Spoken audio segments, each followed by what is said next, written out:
புதுக்கோட்டை எழுத்தாளர் துரைகுணா மீது காவல்துறையினர் பொய் வழக்கு தொடர்ந்துள்ளதாக புகார்தாரர் சிவானந்தம் குற்றம் சாட்டியுள்ளார். பணம் கொடுக்கல் வாங்கல் தொடர்பாக சிவானந்தத்தை கத்தியால் குத்தியதாக சமூக ஆர்வலர் பூபதி கார்த்திகேயன் மற்றும் எழுத்தாளர் குணசேகரன் ஆகியோரை புதுக்கோட்டை மாவட்டம் கரம்பைக்குடி காவல்துறையினர் கைது செய்தனர். சிவானந்தம் அளித்த புகாரின் பேரில் கைது நடவடிக்கை எடுக்கப்பட்டதாக கூறப்படுகிறது. இந்நிலையில் காவல் ஆய்வாளர் சகாய அன்பரசு உத்தரவு படி சாய்வு ஆர்வலர் மெய்யப்பன் தன்னை ஏமாற்றி வெள்ளைத்தாளில் கையெழுத்து வாங்கிக் கொண்டு அவர்களாகவே புகாரை பதிவு செய்துள்ளதாக சிவானந்தம் குற்றம் சாட்டியுள்ளார்.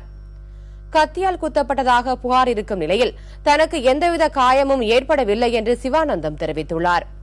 காவல் ஆய்வாளர் சகாய அன்பரசு மீது சமூக ஆர்வலர் பூபதி கார்த்திகேயனும் எழுத்தாளர் குணசேகரனும் நீதிமன்றத்தில் வழக்கு தொடர்ந்ததாலேயே இருவரையும் பழிவாங்க கைது செய்யப்பட்டுள்ளதாக எவிடன்ஸ் அமைப்பின் செயல் இயக்குநர் கதிர் கூறியுள்ளார்.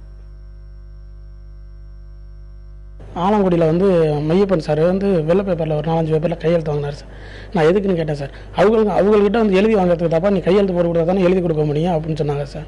அதில் என்ன எழுதுனாங்கன்னு எனக்கு தெரியாது சார். துரைகுணாங்கிறவரை கடவுள் மேலே சத்தியமாக இதுவரை நான் பார்த்ததில்லை சார். அவர் யாருன்னே எனக்கு தெரியாது. அவர் பேர்லையும் பூபதி கார்த்திகேயன் பேர்லையும் கேஸ் போட்டதா ரிமாண்ட் பண்ணியாச்சுன்னு சொல்லி ஒரு 12 மணிக்கு எனக்கு தெரியும் சார். அதை தெரிஞ்சு காவல் நிலையத்துக்கு ஃபோன் பண்ணேன் சார்.